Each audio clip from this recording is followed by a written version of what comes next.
thank you very much indeed for joining us and being ready to also to be interviewed at this very topical time for your country.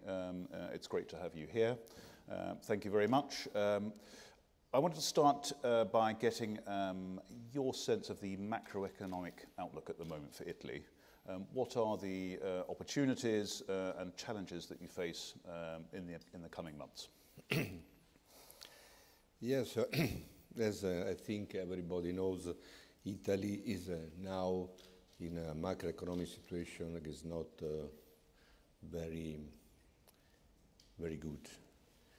That because we had a kind of macroeconomic shock in the second half of the last year, because of the trade tensions and that had a big impact on the manufacturing sector in Europe, also in Europe, of course mainly in Germany and in Italy. This macroeconomic shock means that in front of this uncertainty in the future of the trade, international trade, we had an impact on investment. Of course, we had also some impact of political uncertainty that had an impact on the spread on our sovereign debt. This uncertainty, I think that we eliminated this uncertainty when we had an agreement with the European Commission, and this way we demonstrated that the position in Europe of Italy is solid. We expect a recovery in the second half of this year. Why? Because we expect an impact on domestic demand as a consequence of the implementation of our measures on welfare. We are also investing on improving the technical capacity of the public administration in designing public investment projects and to implement that in a certain way. What are your foreign investors asking you at the moment? The same stuff, presumably.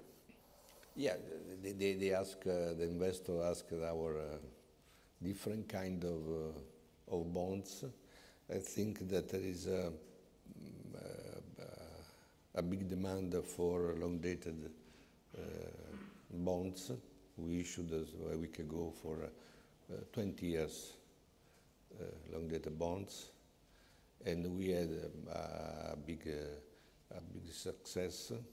One way round the EU fiscal rules, and we won't talk about whether they're sensible today, plenty of people think they need updating.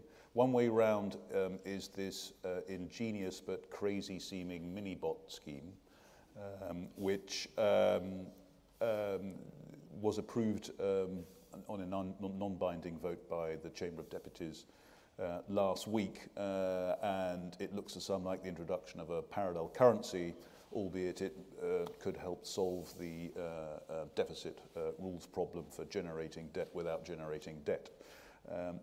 Do you actually think it will be introduced?